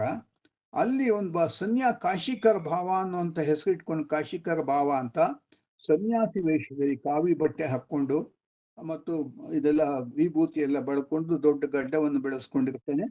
ಅಲ್ಲಿ ಗಾಣಗಾಪುರದಲ್ಲಿ ಇರ್ತಾನೆ. ಗಾಣಗಾಪುರದಲ್ಲಿ ಅವನು ಎಲ್ಲಿ ಕಟ್ಟೆ ಮೇಲೆ ಮಲಗ್ತಾ ಇದ್ದ ಅನ್ನೋದು ಕೂಡ ನಂಗೆ ತೋರಿಸ್ತರು ಅಲ್ಲಿ ಜನ. ಇಲ್ಲಿ ಇರ್ತಾ ಇದ್ದ ಅಂತ ಹೇಳ್ತಾರೆ ಅಂತ ಹೇಳ್ಬಿಟ್ಟು. ಅಲ್ಲಿ ಗಾಣಗಾಪುರದಲ್ಲಿ ಇರ್ತಾನೆ. ಅದ್ರ ಹತ್ತಿರವೇ ಆವಾಗ ಅವನೊಂದು ಪ್ರಯತ್ನ ಮಾಡ್ತಾನೆ. ಏನಂದ್ರೆ ರೋಹಿಲ್ಸ್ ಅಂತ ಇರ್ತಾರೆ. ರೋಹಿಲರು ಅಂತಂದ್ರೆ ಬೇರೆ ಅವ್ರದ ವೃತ್ತಿನೇ ದರೋಡೆ ಮಾಡುವಂತಹದ್ದು, ಹೋರಾಟ ಮಾಡುವಂತಹದ್ದು. ಒಂಥರ ಸೈನಿಕರು ಇದ್ದ ಹಾಗೆ, ಅರೆ ಸೈನಿಕರು. ಅವ್ರಿಗೆ ಇಷ್ಟು ದುಡ್ಡು ಕೊಟ್ರೆ ಅವ್ರು ಬರ್ತಾರೆ, ಇವನೇನ್ ಹೇಳ್ತಾನೋ ಆ ಕೆಲಸ ಮಾಡ್ತಾರೆ. ಹಾಗೆ ರೋಹಿಲರ ಒಬ್ಬ ನಾಯಕ ಇಸ್ಮಾಯಿಲ್ ಅಂತ ಇರ್ತಾನೆ, ಇಸ್ಮಾಯಿಲ್ ಖಾನ್. ಅವನು ಇನ್ನು ಕೆಲವ್ರನ್ನೆಲ್ಲ ಸೇರಿಸಿ ಭೇಟಿ ಮಾಡಿ ಅವ್ರ ಜೊತೆ ಒಪ್ಪಂದ ಮಾಡ್ಕೊಂತಾನೆ. ನಾನು ನಿಮ್ಗೆ ಇಷ್ಟು ಹಣ ಕೊಡ್ತೀನಿ, ಸ್ವಲ್ಪ ಬೆಳ್ಳಿ ಗಟ್ಟಿಗಳಿರುತ್ತೆ, ಅದನ್ನೆಲ್ಲ ಮಾರಿ ಹಣ ತಂದು ಕೊಡ್ತೀನಿ, ನೀವು ಬಂದು ನನ್ನ ಜೊತೆಲಿ ಸೇರ್ಕೊಂಡು ಹೋರಾಟ ಮಾಡಬೇಕು. ಆ ಹೋರಾಟ ಹೇಗ್ ಮಾಡ್ಬೇಕು ಏನೋದು ಅವನ ಮನಸ್ಸಿನಲ್ಲಿ ಏನಿತ್ತೋ ನಮಗ್ ಗೊತ್ತಿಲ್ಲ. ಆದ್ರೆ ಹೋರಾಟ ಮಾಡ್ಬೇಕು ಅನ್ನೋಂಥ ಅದಮ್ಯವಾದಂಥ ಆಸೆ, ವಾಂಛೆ ಅವನಲ್ಲಿತ್ತು. ಹೀಗಾಗಿ ಅವನೆಲ್ಲ ಸಿದ್ಧತೆಗಳು ಮಾಡುವಾಗ ಆಗಿನ ಕಾಲದಲ್ಲಿ ವಾತಾವರಣನೂ ಕಲುಷಿತವಾಗಿರ್ತಾ ಇತ್ತು. ಇವನು ಕೂಡ ಓಡಾಡಿ ಹಗಲು ರಾತ್ರಿ ವಿಶ್ರಾಂತಿ ಇಲ್ಲದೆ ಅಲ್ಲಿಗೆ ಬಂದಾಗ ಕಾಯಿಲೆ ಬಂದ್ಬಿಡ್ತು, ಅನಾರೋಗ್ಯ ಆಯ್ತು, ಮತ್ತು ವಿಚಾರಿಸ್ಕೊಳಕ್ಕೆ ಯಾರಿರ್ಲಿಲ್ಲ. ಗೋಪಾಲ್ ಮೊರೇಶ್ವರ್ ಅಂತ ಒಬ್ಬ ಬಲಗೈ ಬಂಟ ಒಬ್ಬರು ಸಿಗ್ತಾನೆ. ಅವನು ಸ್ವಲ್ಪ ಸಹಾಯ ಮಾಡ್ತಾನೆ. ಹಳ್ಳಿಯವರೆಲ್ಲ ಸ್ವಲ್ಪ ಗಣಗಾಪುರ ಕ್ಷೇತ್ರದ ಅರ್ಚಕರೆಲ್ಲ ಸ್ವಲ್ಪ ಸಹಾಯ ಮಾಡ್ತಾರೆ. ಆದ್ರೆ ಹೀಗಿದ್ದಾಗ್ಲೇನೆ ಒಂದು ವಿಶೇಷವಾದಂಥ ಘಟನೆ ಪುಣೆನಲ್ಲಿ ಜರುಗಿತು. ಪುಣೆಯಲ್ಲಿ ಒಂದು ಕಡೆ ಹರಿಕತೆ ನಡೀತಾ ಇರುತ್ತೆ. ಆ ಹರಿಕತೆಯಲ್ಲಿ ಅನೇಕ ಜನ ಹೆಣ್ಣು ಮಕ್ಕಳು ಬಂದು ಅದನ್ನ ಕೇಳ್ತಾ ಇರ್ತಾರೆ. ಅಲ್ಲಿ ಒಬ್ಬ ಹೆಣ್ಣುಮಗಳು ಇನ್ನೊಬ್ಬಳ ಜೊತೆಗೆ ಮಾತಾಡ್ತಾ ಕೂತ ಹೇಳ್ತಾಳೆ, ಬಹಳ ರಹಸ್ಯವಾಗಿ ಹೇಳೋ ರೀತಿಯಲ್ಲಿ ಕಿವಿನಲ್ಲಿ ಹೇಳ್ತಾಳೆ, ನೋಡು, ನಾನು ಗಾಣಗಾಪುರಕ್ಕೆ ಹೋಗಿದ್ದೆ, ಅಲ್ಲಿ ವಾಸುದೇವ ಬಲವಂತ ಫಡ್ಕೆ ನಾನು ನೋಡ್ದೆ ಅಂತ ಹೇಳ್ತಾಳೆ. ಆ ಹೆಣ್ಣು ಕೇಳಿಸ್ಕೊಂಡವಳು ಒಬ್ಬ ಪೊಲೀಸ್ ಜಮಾದಾರನ ಹೆಂಡತಿ. ಕೂಡ್ಲೆ ಅವಳು ಅಲ್ಲಿಂದ ಎದ್ದು ಹೋಗ್ಬಿಟ್ಟು, ಅವಾಗ ಇವನು ವಾಸುದೇವ ಬಲವಂತ ಫಡ್ಕೆ ಏನ್ ಹಿಡಿದುಕೊಟ್ಟ ಅವ್ರಿಗೆ ಬಹುಮಾನ ಕೊಡ್ತೀವಿ ಅಂತ ಇದೆಯಲ್ಲ, ಆ ಆಸೆ ಆ ಹೆಂಡತಿ ಆದಂತ ಅವಳು ಹೋಗಿ ಅವಳು ಗಂಡನಿಗೆ ಹೇಳ್ತಾಳೆ, ಜಮಾದಾರನ್ಗೆ, ಕೊಡು, ನೀವೆಲ್ಲ ಏನ್ ಮಾಡ್ತಾ ಇದ್ರಿ, ಅವನು ಎಲ್ಲೂ ನಿಮ್ಗೆ ಸಿಕ್ಕಿಲ್ಲ, ನಾನು ಹೇಳ್ತಾ ಇದ್ದೀನಿ ಕೊಡು, ಗಾಣಗಾಪುರದಲ್ಲಿ ಇದ್ದಾನವನು, ಹೋಗಿ ಹಿಡೀರಿ, ನಿಮ್ಗೆ ಇಷ್ಟು ಬಹುಮಾನ ಸಿಗುತ್ತೆ ಅಂತ ಹೇಳ್ತಾಳೆ ಅವಳು. ಆ ಜಮಾದಾರ ತಕ್ಷಣ ಓಡೋಗಿ ತನ್ನ ಆಫೀಸರ್ಸ್ ಹೇಳ್ತಾನೆ. ಅಲ್ಲಿ ಒಬ್ಬ ಡೇನಿಯಲ್ ಅನ್ನತಕ್ಕಂಥ ಆಫೀಸರ್ ಇರ್ತಾನೆ, ಸೈನ್ಯದ ಅಧಿಕಾರಿ. ಅವನಿಗೆ ವಾಸುದೇವ ಬಲವಂತ ಫಡ್ಕೆಯನ್ನ ಬಂಧಿಸುವಂತಹದ್ದು ಅಥವಾ ಹಿಡಿಯುವಂತ ಒಂದು ಜವಾಬ್ದಾರಿ ಕೊಟ್ಟಿರ್ತಾರೆ. ಹೀಗಾಗಿ ಅವನು ಹಗಲು ರಾತ್ರಿ ತಲೆ ಕೆಡಿಸ್ಕೊಂತ ಇರ್ತಾನೆ, ಇವನು ಎಲ್ಲಿದ್ದಾನೆ ವಾಸುದೇವ ಬಲವಂತ ಫಡ್ಕೆ ಅಂತ. ಈ ಜಮಾದಾರ ಹೋಗಿ ಹೇಳಿದ ಕೂಡ್ಲೆ ಅವನು ಎಚ್ಚರ ಆಗ್ಬಿಡ್ತಾನೆ. ಗಾಣಗಾಪುರದಲ್ಲಿದ್ದಾನ, ಸರಿ ಅಂತ ಹೇಳಿ ಒಂದು ಪಡೆಯನ್ನ ಕಟ್ಕೊಂಡು ಕುದುರೆಗಳ ಮೇಲೆ ಪುಣೆಯಿಂದ ಗಾಣಗಾಪುರದವರೆಗೂ ಹಗಲು ರಾತ್ರಿ ಪ್ರಯಾಣ ಮಾಡ್ಕೊಂಡು ಹೋಗ್ತಾರೆ. ಕುದುರೆ ಮೇಲೆ ಗಾಣಗಾಪುರಕ್ಕೆ ಹೋಗ್ತಾರೆ. ಅಷ್ಟೊತ್ತಿಗೆ ವಾಸುದೇವ ಅಲ್ಲಿ ಸ್ವಲ್ಪ ಆರೋಗ್ಯ, ಒಂದು ಜ್ವರ, ತೀವ್ರವಾದಂಥ ಜ್ವರ ಇರುತ್ತೆ, ಅಲ್ಲಿ ಮಲಗಿರ್ತಾನೆ. ಅವನಿಗೆ ಸುದ್ದಿ ಬಂದ್ಬಿಡುತ್ತೆ, ಪೊಲೀಸ್ನವರೆಲ್ಲಿ ರೀತಿ ಬರ್ತಾ ಇದ್ದಾರೆ ಅಂತ. ಆ ಪೊಲೀಸ್ನ ದೇನಿಯಲ್ಲಿ ಏನ್ ಮಾಡ್ತಾನೆ, ಇದು ನಿಜಾಮ್ ಶಾಹಿಗ್ ಸೇರಿದಂತ ಜಾಗ, ಅದು ನಿಜಾಮ, ಹೈದರಾಬಾದ್ ನಿಜಾಮ. ಅವನ ಕಡೆ ಕಾಂಟ್ಯಾಕ್ಟ್ ಮಾಡಿ ಅವನ ಪೊಲೀಸ್ನವರ ಸಹಾಯ ತೆಗೆದುಕೊಂಡು ಇವನು ಬಂಧಿಸ್ಬೇಕು ಅಂತ ಫಡ್ಕೆನ. ಈ ರೀತಿ ಇದ್ದಾಗ ಇಲ್ಲಿ ಅವನು ಬರೋಷ್ಟೊತ್ತಿಗೆ ಯಾರೋ ಬಂದು ಅವನಿಗೆ ಸುದ್ದಿ ಮುಟ್ಟಿಸ್ತಾರೆ, ಈ ರೀತಿ ನಿನ್ನ ಬಂಧನಕ್ಕೋಸ್ಕರ ಈ ಪೊಲೀಸ್ ಪಡೆ ಬರ್ತಾ ಇದೆ, ಪುಣೆಯಿಂದ ಬರ್ತಾ ಇದೆ ಅಂತ. ಕೂಡ್ಲೆ ಅವನು ಅಲ್ಲಿಂದ, ಅದಕ್ಕೆ ಮೊದಲೇ ಇಬ್ರು ದೇನಿಯಲ್ಲಿ ಇಬ್ಬರನ್ನ ಕಳಿಸಿರ್ತಾನೆ, ಬಿವಾ ಮತ್ತು ಇಸ್ಮಾಯಿಲ್ ಅಂತ ಇಬ್ಬರನ್ನ. ಅವರು 3-4 ದಿವಸದಿಂದ ಭೀಮಾ ನದಿ ತೀರದಲ್ಲಿ ಕೂತ್ಕೊಂಡು ಇವನು ಬ್ರಾಹ್ಮಣ, ಇವನು ಸಂಧ್ಯಾವಂದನೆ ಮಾಡಕ್ ಬಂದೇ ಬರ್ತಾನೆ ಅಂತ ಕಾಯ್ತಾ ಇರ್ತಾರೆ. ಕೊನೆಗೆ ಅವನು ಬಂದಿದ್ ನೋಡ್ಬಿಟ್ಟು ಇವನೇ ಇಲ್ಲಿದ್ದಾನ ವಾಸುದೇವ ಬಲವಂತ ಫಡ್ಕೆ ಅನ್ನೋದು ಗೊತ್ತಾಗಿ ಡೇನಿಯಲ್ಗೆ ಸುದ್ದಿ ಮುಟ್ಟಿಸ್ತಾರೆ. ಕೊನೆಗೆ ಡೇನಿಯಲ್ ಖಚಿತ ಆಗತ್ತೆ ವಾಸುದೇವ ಬಲವಂತ ಫಡ್ಕೆ ಅಲ್ಲಿ ಇದ್ದಾನೆ ಅಂತ. ಅಲ್ಲಿ ಬಂದು ಮುತ್ತಿಗೆ ಹಾಕಕ್ ಪ್ರಯತ್ನ ಮಾಡ್ತಾನೆ. ಅಷ್ಟೊತ್ತಿಗೆ ಡೇನಿಯಲ್ ತನ್ನ ಬೆನ್ನ ಹಿಂದೆ ಬಿದ್ದಿರುವಂತದ್ದು ಗೊತ್ತಾಗಿ ವಾಸುದೇವ ಆ ಮೊರೇಶ್ವರ್ ಅನ್ನೊತ್ತು, ಗೋಪಾಲ್ ಮೊರೇಶ್ವರ್ ಅಂತ ಅವನ ಬಲಗೈ ಬಂಟ ಯಾರಿದ್ದ, ಅವನ ಜೊತೆನಲ್ಲಿ ಇಲ್ಲಿಂದ ತಪ್ಪಿಸ್ಕೊಂಡು ಹೋಗೋಣ ಅಂತ ಬರ್ತಾನೆ. ಭೀಮಾ ನದಿಯಲ್ಲಿ ಅವತ್ತು ಪ್ರವಾಹ. ಅಲ್ಲೊಬ್ಬ ಹಡಗ್ನವನು, ಅವನು ದೋಣಿ ಇಟ್ಕೊಂಡಿರ್ತಾನೆ. ಅವನ್ ಕೇಳ್ತಾರೆ, ನೋಡ, ಅಷ್ಟೊತ್ತು ಜ್ವರ ಇವನಿಗೆ, ವಾಸುದೇವನಿಗೆ. ಅಪ್ಪ ನೋಡಪ್ಪ, ನನ್ನ ಅಲ್ಲಿ ಆ ಕಡೆ ದಾಟಿಸ್ಬಿಡು ನದಿನ ಅಂತ. ನದಿ ದಾಟಿದ್ಕ ಸ್ವಲ್ಪ ಪೊಲೀಸ್ ಅಥವಾ ಡೇನಿಯಲ್ ಪಡೆ ಬರುವಂತಹದ್ದು ಸ್ವಲ್ಪ ತಡಿಬಹುದು, ತಾನು ಪಾರಾಗ್ಬೋದು ಅನ್ನುವಂಥ ಒಂದು ಐಡಿಯಾ ವಿಚಾರ ಇಟ್ಕೊಂಡು ಅವನ್ ಕೇಳ್ತಾರೆ. ಅವನು ಹೇಳ್ತಾನೆ, ಇಲ್ಲ ಸ್ವಾಮಿ, ನಾವು ಮಾಡಕ್ ಆಗೋಲ್ಲ, ಪ್ರವಾಹ ಬಹಳ ಜೋರಾಗಿದೆ, ಹೇಗ್ ನಾನು ದಾಟಿಸಬೇಕಾದ ನಂಗೆ ಕರ್ತವ್ಯ ಗೊತ್ತು, ಆದ್ರೆ ಮಾಡಕ್ ಆಗೋದಿಲ್ಲ ಅಂತ ಹೇಳ್ಬಿಡ್ತಾನೆ. ಅವಾಗ ಏನ್ ಮಾಡೋದು? ಹಿಂದ್ಗಡೆ ಡೇನಿಯಲ್ ಬರ್ತಿದ್ದಾನೆ, ಅವನ ಪಡೆ ಅಟ್ಟಿಸ್ಕೊಂಡ್ ಬರ್ತಾ ಇದೆ ಕುದುರೆಗಳ ಮೇಲೆ. ಅದಕ್ಕೆ ಇವರಿಬ್ರು ನಿಶ್ಚಯ ಮಾಡಿ ಆ ಜ್ವರದಲ್ಲೂ ಕೂಡ ಪಾಪ ಆ ನದಿನ ಈಜ್ಕೊಂಡು ದಾಟ್ ಹೋಗ್ತಾನೆ. ಈಜ್ಕೊಂಡು ದಾಟ್ ಹೋಗಿ ಆ ಕಡೆ ಒಂದು ದಡವನ್ನ ಸೇರ್ತಾನೆ. ಅಲ್ಲಿಂದ ಬಹಳ ಕಷ್ಟ ಪಡ್ಕೊಂಡು ದೇವರ ನಾವಿಗೆ ಹೋಗಿ ಅಲ್ಲಿ ಈಗ ನಮ್ಮ ಶ್ರೀರಂಗ ಪುರಾಣಿಕರು ಏನೊಂದು ಜಾಗನ ಮಲ್ಲಿಕಾರ್ಜುನ ದೇವಸ್ಥಾನನ ಗುರುತಿಸಿದಾರೋ, ಆ ಮಲ್ಲಿಕಾರ್ಜುನ ದೇವಸ್ಥಾನದಲ್ಲಿ ವಿಶ್ರಾಂತಿ ತೆಗೆದುಕೊಳ್ತಾರೆ. ವಿಶ್ರಾಂತಿ ಎಲ್ಲಿಂದ ಬಂತು? ಅಲ್ಲಿ ಹೋಗಿ ಇಲ್ಲ ಒಂದ್ ಕಡೆ ಮಲಗಿರ್ತಾರೆ. ಆಗಿನ ದಿನಗಳಲ್ಲಿ ಬೇರೆ ಊರುಗಳ ಪರದೇಶಿಗಳು, ಊರಿನವರು ಬಂದವರೆಲ್ಲ ಕೂಡ ದೇವಸ್ಥಾನಗಳಲ್ಲಿ ಛತ್ರಗಳಲ್ಲಿ ಇರುವಂತಹದ್ದು ಬಹಳ ಮಾಮೂಲು. ಹಾಗೆ ಅನೇಕ ಜನ ಮಲಗಿರ್ತಾರೆ, ಅದರ ಮಧ್ಯೆ ಇವನು ಮಲಗಿರ್ತಾರೆ. ಡೇನಿಯಲ್ ಅವರ ಬ್ರಿಟಿಷ್ನವ್ರ ಹಠ ಅಂದ್ರೆ ಬುಲ್ಡಾಗ್ ಮೆಂಟಾಲಿಟಿ ಅಂತ ಹೇಳ್ತಾರೆ. ಹೇಗೆ ಒಂದು ಬುಲ್ಡಾಗ್ ಇದೆಯಲ್ಲ, ಅದೊಂದು ಸರ್ತಿ ನಿಶ್ಚಯ ಮಾಡ್ಬಿಟ್ರೆ ಯಾರನ್ನ ಹಿಡಿಬೇಕು ಅಂತ ಏನು ಮಾಡಿದ್ರು ಬಿಡೋದಿಲ್ಲ, ಆ ರೀತಿ ಅದು. ಆ ರೀತಿ ಬ್ರಿಟಿಷ್ನವ್ರ ಮೆಂಟಾಲಿಟಿ. ಆಗ ಡೇನಿಯಲ್ ಬಂದು ಅದೇ ಪ್ರವಾಹದಲ್ಲಿ ಕುದುರೆಗಳ ಮೇಲೆ ಭೀಮಾ ನದಿಯನ್ನ ದಾಟ್ಕೊಂಬಂದು ದೇವರ ನಾಡಿಗೆ ಬರ್ತಾನೆ. ರಾತ್ರಿ ಸುಮಾರು ಮಧ್ಯರಾತ್ರಿಯಲ್ಲಿ ಬರೋಷ್ಟೊತ್ತಿಗೆ ಅವನ ಜನಗಳನ್ನೆಲ್ಲ, ಅಲ್ಲಿ ಮಲಗಿರುವಂಥವ್ರನ್ನೆಲ್ಲ ಹುಡ್ಕೊಂಡ್ ಬರ್ತಾನೆ ಡೇನಿಯಲ್. ಒಂದ್ ಕಡೆ ಎತ್ತರವಾದ ಉದ್ದವಾದಂಥ ಹಾಳು ಮಲಗಿರುವಂತ ಗೊತ್ತಾಗತ್ತೆ. ಸ್ವಲ್ಪ ನೋಡ್ತಾನೆ, ಅವನ ಜೊತೆಲಿ ಇನ್ನೊಬ್ಬ ಇದ್ದಾನೆ. ಸ್ವಲ್ಪ ನೋಡಿದ್ರೆ ಅದು ಆ ಗಾಢವಾದ ನಿದ್ರೆಯಲ್ಲಿ ವಾಸುದೇವ ಮಲಗಿರ್ತಾನೆ.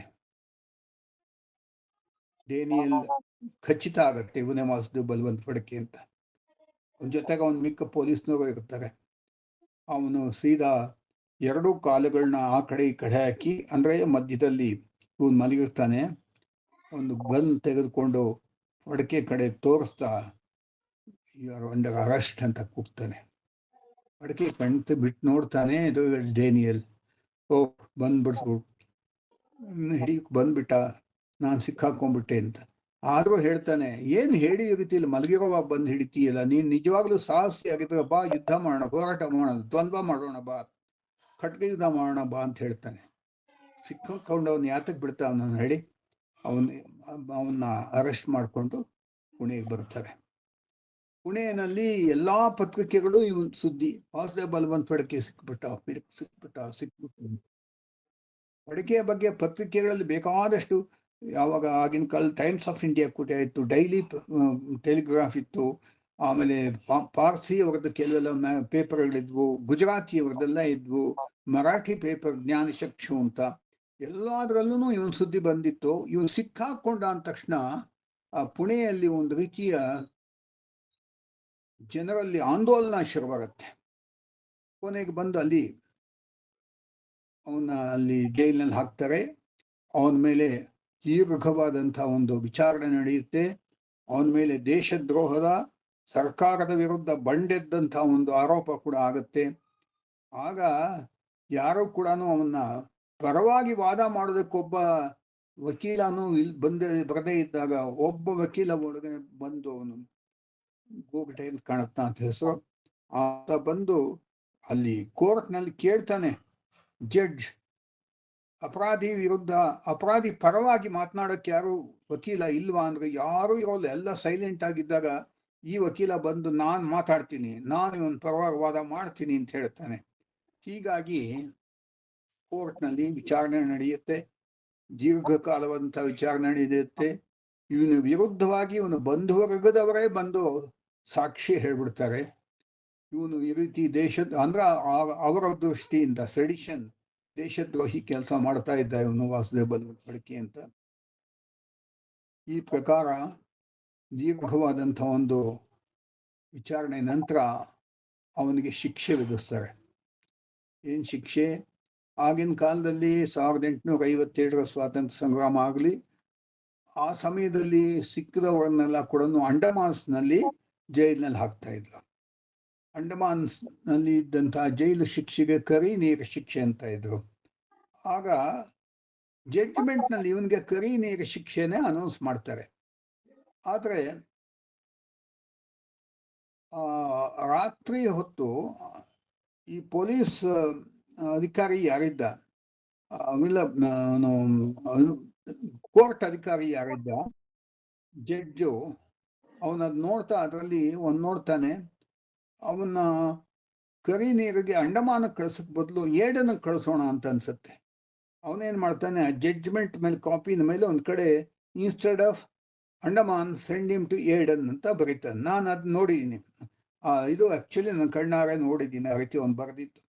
ಅವನ್ನ ಬ್ರಿಟಿಷ್ನವ್ರು ಅದನ್ನು ಕೂಡ ಒಂದು ರೀತಿಲಿ ಕಾಪಾಡಿಟ್ಟಿದ್ರು. ಅದ್ರಲ್ಲಿ ನಾವು ಅವ್ರನ್ನ ಮೆಚ್ಕೋಬೇಕು. ಈ ರೀತಿ ಡಾಕ್ಯುಮೆಂಟೇಶನ್ ಇವೆಲ್ಲ ಕೂಡ ಬಹಳ ಚೆನ್ನಾಗಿ ಮಾಡಿದ್ದಾರೆ ಅವರ ವಿಷಯಗಳು ಕೂಡ. ಇರ್ಲಿ, ಅದು ಬೇರೆ ಅಪ್ರಸ್ತುತ ಈಗ. ಹೀಗೆ ಏಡನ್ಗೆ ಅವನ್ನ ಕಳಿಸ್ಲಾಗತ್ತೆ. ಏಡನ್ಗೆ ಹೋಗ್ತಾರೆ. ಹೆಂಡತಿ ಒಂದ್ ಕಡೆ, ವೃದ್ಧ ತಂದೆ ಬಲವಂತರಾವ್. ಹೀಗೆ ಇಂಥ ಒಂದು ಘೋರ ಸನ್ನಿವೇಶದಲ್ಲಿ ಅವನನ್ನ ಹಡಗಿನಲ್ಲಿ ಏಡನ್ನ ಕಳಿಸ್ತಾರೆ. ಹಡಗು ಹತ್ತಬೇಕು.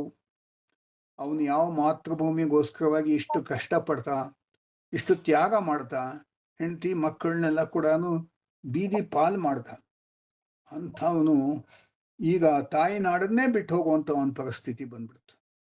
ಆಗ ಅವನು ಅಲ್ಲಿ ಬಗ್ಗಿ ತನ್ನ ಒಂದು ಉತ್ತರೀಯ ಏನು ಹೊತ್ಕೊಂಡಿದ್ದ ಅದರಲ್ಲಿ ಈ ತಾಯಿ ನಾಡಿನ ಒಂದು ಹೊತ್ತಿಕೆಯನ್ನು, ಮಣ್ಣನ್ನ ತೆಗೆದುಕೊಂಡು ಅದರಲ್ಲಿ ಗಂಟು ಕಟ್ಕೊಂತಾನೆ. ತಾಯಿ ನಾಡಿನ ನೆನಪಿಗೋಸ್ಕರವಾಗಿ ಆಕೆಯ ಒಂದು ವೃತ್ತಿಕೆಯನ್ನ, ಒಂದು ಮಣ್ಣನ್ನ ಗಂಟು ಕಟ್ಕೊಂಡು ಹಡಗು ಹತ್ತಾನೆ. ಅವನ್ ಕರ್ಕೊಂಡು ಹೋಗಿ ಏಡನ್ ಜೈಲಿನಲ್ಲಿ ಹಾಕ್ತಾರೆ. ಏಡನ್ ಜೈಲು ಒಂದು ಕೋಟೆ ಇದ್ದ ಹಾಗೆ. ಕಾವಲುಗಾರ ಸುತ್ತಲೂ ಅನೇಕ ತಿಂಗಳುಗಳ ಕಾಲ ಹೀಗೆ ಕಾಲ ಕಳೀತಾನೆ. ಆದ್ರೆ ಅವನ ಛಲ ಹೇಗಿತ್ತು ಅಂತಂದ್ರೆ, ಅವನ ಸಂಕಲ್ಪ ಹೇಗಿತ್ತು ಅಂತಂದ್ರೆ, ಈ ಕೋಟೆ ಇದು 7 ಸುತ್ತಿನ, ಅಲ್ಲಿ ಸುತ್ತಲೂ ಸರ್ಪಗಾವಲು. ಇದರ ನಡುವೆ ನಾನು ತಪ್ಪಿಸ್ಕೊಂಡು ಹೋಗ್ತೀನಿ, ಭಾರತಕ್ಕೆ ಹೋಗ್ತೀನಿ, ಅಲ್ಲಿ ಮತ್ತೆ ಹೋರಾಟ ಮಾಡ್ತೀನಿ. ಅವನ ಕಲ್ಪನೆ ಏನಿತ್ತು ನನಗೆ ಗೊತ್ತಿಲ್ಲ. ಆದ್ರೆ ಈ ರೀತಿಯ ಒಂದು ಅವನಲ್ಲಿ ಉಮ್ಮೀದು ಅಂತ ಹೇಳ್ತಾರಲ್ಲ, ಅದು ಇದ್ದೇ ಇತ್ತು. ಹೀಗಾಗಿ ಒಂದ್ ದಿವಸ ಎಲ್ಲ ಕಾವಲುಗಾರೆಲ್ಲ ಸ್ವಲ್ಪ ರೆಸ್ಟ್ ತಗೊಳ್ತಾ ಇದ್ದಾಗ ಮಧ್ಯರಾತ್ರಿಯನ್ನು ಬೆಳಗಾಗುವಂತ ಸಮಯನ ಕಾಣುತ್ತೆ. ಅಷ್ಟೊತ್ತಿಗೆ ಅವನು ಯಾವೊಂದು ಸೆಲ್ ನಲ್ಲಿದ್ದ, ಎಲ್ಲಿ ಕೂಡ ಹಾಕಿದ್ರು, ಅದರ ಒಂದು ಬಾಗಿಲುಗಳನ್ನ ಬಲವಾಗಿ ಅಲ್ಲಾಡಿಸಿ ಕಿತ್ತು, ಇಷ್ಟು ದಿವಸ ಅವನು ಜೈಲಿನಲ್ಲಿದ್ದು ಕೂಡ ಅವನಲ್ಲಿ ನಿಗೂಢವಾದಂತ ಶಕ್ತಿ ಏನಿತ್ತು ದೇವರಿಗೆ ಗೊತ್ತು, ಅದನ್ನ ಕಿತ್ತು ಅಲ್ಲಿಂದ ಅದನ್ನ ಕೈನಲ್ಲಿ ಹಿಡ್ಕೊಂಡ್ಬಂದು ಕೋಟೆ ಗೋಡೆಗೆ ಆನಿಸಿ ನಿಲ್ಲಿಸಿ ಅದನ್ನು ಹತ್ಕೊಂಡು ಕೋಟೆ ಇದು ಜೈಲ್ ಗೋಡೆ ಇತ್ತಲ್ಲ ಅದರಿಂದ ಆ ಕಡೆಗೆ ಹಾರಿ ಹೊರಡ್ತಾನೆ.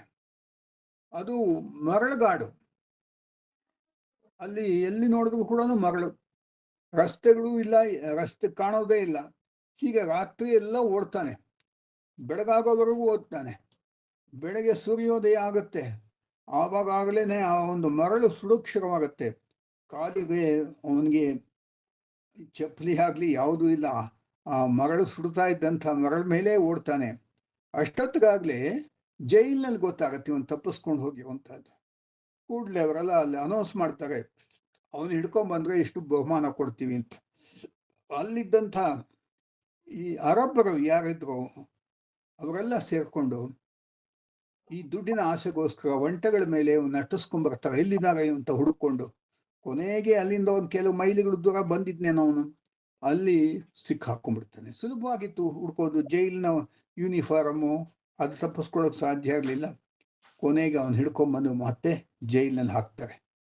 ಜೈಲಿನಲ್ಲಿ ಹಾಕಾದ್ಮೇಲೆ ಅವನಿಗೆ ಅವನ ಹೋಪ್ಸ್ ಏನಿತ್ತು, ಕನಸುಗಳೇನಿತ್ತು ಎಲ್ಲ ಸತ್ತು ಹೋಗುತ್ತವೆ. ಜೊತೆಗೆ ಆರೋಗ್ಯ ಬೇರೆ ಕೆಡುತ್ತೆ ಅವನಿಗೆ. ಆಮೇಲೆ ಕೊನೆಯಲ್ಲಿ ಒಂದ್ ದಿವಸ ಡಾಕ್ಟರ್ ಬರ್ವೆ ಅಂತ ಒಬ್ಬ ಇರ್ತಾನಲ್ಲಿ, ಅವನು ಭಾರತೀಯ, ಮಹಾರಾಷ್ಟ್ರನ. ಅಲ್ಲಿ ಅವನು ಅಲ್ಲಿ ಡಾಕ್ಟರ್ ಆಗಿರ್ತಾನೆ. ಅವನೇ ಕೊನೆಯ ಸಂಗಾತಿ, ಅವನ ಜೊತೆಯಲ್ಲಿ ಮಾತಾಡದಂಥ ಅವನು. ಅಲ್ಲಿ ವಾಸುದೇವ್ ಬಲವಂತ್ ಫಡ್ಕೆ ಒಂದು ದಿವಸ ಆ ಒಂದು ಕಾಯಿಲೆಯಿಂದ ಹಸು ನೀಗ್ ಬಿಡ್ತಾನೆ. ಅದು ಫೆಬ್ರವರಿ 17, 1883 ಇಸ್ವಿ. ಅವತ್ತವನ ಪ್ರಾಣ ಬಲಿದಾನ ಆಗೋಗುತ್ತೆ. ಆ ಸಮಯದಲ್ಲಿ ಬ್ರಿಟಿಷ್ನವರು life convict Vasudev Balwant Phadke died this afternoon ಅನ್ನುವಂಥ ಒಂದು ಟೆಲಿಗ್ರಾಮ್ ಕೊಡ್ತಾರೆ. ಆ ಟೆಲಿಗ್ರಾಮ್ ನಾನು ತಗೊಂಡ್ಬಂದಿದ್ದೆ. ಅದು ಈ ಟೆಲಿಗ್ರಾಮ್ ನನ್ನ ಪುಸ್ತಕದ ಹಿಂಭಾಗದಲ್ಲಿ ಹಾಕಿದ್ದೀನಿ, ಅದಮ್ಯದ ಹಿಂಭಾಗದಲ್ಲಿ. ಕಾಣಿಸ್ತಾ ಇದೆಯಾ? ಸೊ ಆ ಟೆಲಿಗ್ರಾಮ್ ನಲ್ಲಿ ಅವನು ತೀರ ಹೋಗಿದ್ದಾನೆ ಅಂತ ಅವ್ರ ಮನೆಯವರು ತಿಳಿಸ್ತಾರೆ. ಅವನು ತೀರೋದ ವರ್ಷವೇ ಅವನ ಕೆಲಸವನ್ನು ಮುಂದುವರಿಸೋದಕ್ಕೋಸ್ಕರ ಇನ್ನೊಂದು ಕ್ರಾಂತಿಯ ಕಿಡಿ ಜನ್ಮ ತಾಳುತ್ತೆ. ಅದೇ ಸ್ವಾತಂತ್ರ್ಯ ವೀರ ವಿನಾಯಕ್ ದಾಮೋದರ ಸಾವರ್ಕರ್. ಈ ವಾಸುದೇವ್ ಬಲವಂತ್ ಫಡ್ಕೆ ಒಂದು ಸ್ಮರಣಾರ್ಥವಾಗಿದ್ದಂತಹ ಒಂದು ಸ್ಥಳದಲ್ಲಿ ಹೋಗಿ ನಿಂತ್ಕೊಂಡು ಪ್ರತಿಜ್ಞೆ ಮಾಡ್ತಾರೆ. ನೋಡಪ್ಪ, ನೀನು ಯಾವ ದೇಶಕ್ಕೋಸ್ಕರವಾಗಿ, ದೇಶದ ಸ್ವಾತಂತ್ರ್ಯಕ್ಕೋಸ್ಕರವಾಗಿ ಕಷ್ಟಪಟ್ಟೆ, ನಾನು ಕೆಲಸವನ್ನು ಮುಂದುವರಿಸ್ತೀನಿ ಅಂತ ಹೇಳಿ ವಾಸುದೇವ್ ಬಲವಂತ್ ಫಡ್ಕೆಯ ಆತ್ಮವೇ ಸಾವರ್ಕರ್ನಲ್ಲಿ ಬಂತೇನೋ ಅನ್ನೋ ರೀತಿಯಲ್ಲಿ ಅವರು ಸ್ವಾತಂತ್ರ್ಯ ಹೋರಾಟದ ಕಿಚ್ಚನ್ನು, ಅವನು ಹಚ್ಚಿಟ್ಟಂತ ಕಿಡಿಯನ್ನ ದೊಡ್ಡ ಜ್ವಾಲೆಯನ್ನಾಗಿ ಮಾಡಿದ್ರು. ಈ ರೀತಿಯಲ್ಲಿ ಶುರು ಮಾಡಿದಂಥ ಕೆಲಸವನ್ನ ಇವರು ಮುಂದುವರಿಸಿದ್ರು. ಅಸಂಖ್ಯಾತ ಕ್ರಾಂತಿಕಾರಿಗಳು ಮುಂದುವರಿಸಿದ್ರು, ಪ್ರಾಣದ ಬಲಿದಾನ ಮಾಡಿದ್ರು. ಕೊನೆಗೆ ಈ ಒಂದು ಹೋರಾಟದ ಫಲವಾಗಿ ಸುಭಾಷ್ ಚಂದ್ರ ಬೋಸ್ ಅಂತವರು ಕೂಡ ನಿಂತ್ಕೊಂಡು give me blood, I will give you independence, freedom ಅಂತ ಹೇಳಿದಂಥವರು ಸುಭಾಷ್ ಚಂದ್ರ ಬೋಸ್ ಭಾರತೀಯರಿಗೆ. ಅವ್ರು ಅಲ್ಲಿ ಹೋಗಿ ಜಪಾನ್ಗೆ ಹೋಗಿ ಬರ್ಮಾದಲ್ಲಿ ಸೈನ್ಯ ಕಟ್ಟಿ ಚಲೋ ದಿಲ್ಲಿ ಅಂತ ಹೇಳಿ ಈ ಕಡೆ ವಾಸುದೇವ್ ಬಲವಂತ್ ಫಡ್ಕೆ ಯಾವಾಗ ಶುರು ಮಾಡದಂತಹ ಕ್ರಾಂತಿ, ಅಂತಿಮವಾಗಿ ಸುಭಾಷ್ ಚಂದ್ರ ಬೋಸ್ ಸೈನ್ಯ ತೆಗೆದುಕೊಂಡು ಬರೋದು ಅಂತ ಒಂದು ಸ್ಟೇಜ್. ಬ್ರಿಟಿಷ್ನವರು ನಿಜಕ್ಕೂ ಭಾರತವನ್ನು ಬಿಟ್ಟು ಹೋಗೋದಕ್ಕೆ ಕಾರಣ ಬೇರೆ ಬೇರೆ ಸಾರ್ವಜನಿಕ ಚಟುವಟಿಕೆಗಳು, ಭಾಷಣಗಳು, ಸತ್ಯಾಗ್ರಹಗಳು ಆಗಿರಬಹುದು. ಆದ್ರೆ ನಿಜಕ್ಕೂ ಭಾರತದಲ್ಲಿ ಅವರಿಗೆ ರಾಜ್ಯವನ್ನು ಆಳುವಂತ ಒಂದು ಶಕ್ತಿ ಹೋಗ್ಬಿಟ್ಟಿತ್ತು. ಅದನ್ನ ಕ್ಲೆಮೆಂಟ್ ಆಟ್ಲೆ ಅನ್ನತಕ್ಕಂಥ ಆಗಿನ ಭಾರತದ 46-47ನೇ ಇದರಲ್ಲಿ ಅಲ್ಲಿ ಪ್ರಧಾನ ಮಂತ್ರಿಯಾಗಿದ್ದಂಥ ಕ್ಲೆಮೆಂಟ್ ಆಟ್ಲೆ ಕಲ್ಕಟ್ಟಾಗಿ ಬಂದಾಗ ಒಂದ್ಸರ್ತಿ ಅಲ್ಲೊಬ್ಬ ಜಡ್ಜ್ ಮನೆಯಲ್ಲಿ ಇರ್ತಾನೆ. ಅವಾಗ ಆತ ಕೇಳ್ತಾರೆ, what is the contribution of Gandhi, ನೀವು ಈ ದೇಶವನ್ನ ಬಿಟ್ಟು ಹೋಗೋದಕ್ಕೆ ಕಾರಣ ಏನು, ಅದಕ್ಕೆ ಇದು ಕಾಂಗ್ರೆಸ್ ಗಾಂಧಿದು ಏನು ಕಾಂಟ್ರಿಬ್ಯೂಷನ್ ಅಂತ ಹೇಳಿದಾಗ ಬಿಗ್ ನಿಲ್ ಅಂತಾನೆ. ಏನು ದೊಡ್ಡ ಕಾಂಟ್ರಿಬ್ಯೂಷನ್ ಇಲ್ಲ. ಸುಭಾಷ್ ಚಂದ್ರ ಬೋಸ್ ಅವರ ಸೈನ್ಯ ಬರ್ತಾ ಇದ್ದಿದ್ದು, ಇಲ್ಲಿ ನೌಕಾ ಬಂಡಾಯ ಆಗಿದ್ದು ಬಾಂಬೆನಲ್ಲಿ, ಮತ್ತು ಈ ಸೈನ್ಯದಲ್ಲಿ ಅಶಾಂತಿ, ಇದೆಲ್ಲ ನೋಡಿ ಅವರಿಗೆ ನಾವು ಇಲ್ಲಿ ರಾಜ್ಯಭಾರ ಮಾಡಕ್ ಸಾಧ್ಯ ಇಲ್ಲ ಅನ್ನುವಂಥದ್ದು. ಒಂದ್ ಕಡೆ ಸುಭಾಷ್ ಚಂದ್ರ ಬೋಸ್, ಇನ್ನೊಂದ್ ಕಡೆ ನೌಕಾ ಬಂಡಾಯ, ಇದರ ಪರಿಣಾಮವಾಗಿ ನಾವು ದೇಶನ ಬಿಟ್ಟು ಹೋಗ್ಬೇಕು ಅಂತ ಕ್ಲುಪ್ತವಾಗಿ ಹೇಳ್ತಾನೆ. ಹೀಗೆ ನಾನು ಕನ್ನಡದ ದೃಷ್ಟಿಯಿಂದ ಮರಾಠಿಯಲ್ಲಿ ಸ್ವಲ್ಪ ಪುಸ್ತಕಗಳು ಬಂದಿದ್ದರೂ ಕೂಡ ನನ್ನಷ್ಟು ವಿಸ್ತೃತವಾಗಿ ಸಂಶೋಧನೆ ಅಧ್ಯಯನ ಮಾಡಿ ಆ ಕಾಲದ ಪತ್ರಿಕೆಗಳನ್ನೆಲ್ಲ ತರಿಸಿ, ಅಂದ್ರೆ ಬಾಂಬೆನಲ್ಲಿ ಇದ್ನಲ್ಲ ಆವಾಗ, ಅಲ್ಲಿ ಏಷ್ಯಾಟಿಕ್ ಸೊಸೈಟಿ ಅಂತಿತ್ತು, ಅಲ್ಲಿ ಬಹಳ ಒಳ್ಳೆ ಲೈಬ್ರರಿ, ಅಲ್ಲಿ ಹಳೇ ಪೇಪರ್ಸ್ ಎಲ್ಲ ಇತ್ತು. ಹಾಗೆ ಅಲ್ಲಿ ಇನ್ನೊಂದು ಆರ್ಕೈವ್ಸ್ ಇತ್ತು, ಯಾವುದೋ ಒಂದು ಕಾಲೇಜ್ ಹಿಂಭಾಗದಲ್ಲಿ. ಅಲ್ಲಿ ಸ್ಟಡಿ ಮಾಡಿ ಅಲ್ಲಿಂದೆಲ್ಲ ಕೂಡ ನಾನು ಮೆಟೀರಿಯಲ್ ತಗೊಂಬಂದು ಬರೆಯೋದಕ್ಕೆ ಸಾಧ್ಯ ಆಯಿತು. 1984ನೇ ಇಸ್ವಿ ಆಗಸ್ಟ್ 15ನೇ ತಾರೀಕಿನ ದಿವಸ ಚಂದ್ರಶೇಖರ್ ಆಜಾದ್ನ ಬಾಲ್ಯ ಸ್ನೇಹಿತ ಮತ್ತು ಕಾಕೋರಿ ಒಂದು ದರೋಡೆಯಲ್ಲಿ ಭಾಗವಹಿಸುತ್ತಿದ್ದಂಥ ಸಾಹಿತಿ ಕೂಡ ಆತ, ಮನ್ಮಥನಾಥ್ ಗುಪ್ತಾ ಅಂತ, ಅವರು ಬಂದು ಅದಮ್ಯವನ್ನ ಬಿಡುಗಡೆ ಮಾಡಿದರು. ಆವತ್ತು ನಮ್ಮ ಕನ್ನಡದ ಶ್ರೇಷ್ಠ ಸಾಹಿತಿಗಳಾದಂಥ ಗೌರವ್ ರಾಮಸ್ವಾಮಯ್ಯಂಗಾರ್ ಅವರು ಅಧ್ಯಕ್ಷತೆ ವಹಿಸಿದ್ರು. ಇಷ್ಟು ಇವತ್ತಿನ ದಿವಸ ವಾಸುದೇವ ಬಲವಂತ ಫಡ್ಕೆ ಅಂತಂತಹ ವೀರಾಗ್ರಣಿಯನ್ನ ಆತ ಮಾಡಿದಂತಹ ಸಾಹಸವನ್ನ ನೆನಪು ಮಾಡ್ಕೊಳ್ಳೋದಕ್ಕೆ ಸಾಧ್ಯ ಆಯಿತು. ಇದಕ್ಕೆ ನಮ್ಮ ಸ್ನೇಹಿತ ಶ್ರೀರಂಗ ಪುರಾಣಿಕರೇ ಪ್ರೇರಣೆಯ ಮೂಲ ಕಾರಣ. ನನ್ನ ಮೆಸೇಜ್ ಕೊಟ್ಟು ನೀವು ಮಾತಾಡ್ತೀರಾ ಅಂದ್ರು. ನೀವು ಹೇಳಿದ್ಮೇಲೆ ಮಾತಾಡದೆ ಇರೋಕ್ಕೆ ಏನಪ್ಪ ಕಾರಣ ಇಲ್ಲ, ಮಾತಾಡ್ತೀನಿ ಅಂತ ಹೇಳಿದೆ. ಹೀಗಾಗಿ ನಿಮ್ಮ ಮುಂದೆ ಕೆಲವು ವಿಷಯಗಳನ್ನ ತೆಗೆದಿಟ್ಟಿದ್ದೀನಿ. ನಿಮ್ಗೆಲ್ಲರಿಗೂ ಕೂಡ ಧನ್ಯವಾದಗಳು. ನಮಸ್ಕಾರ.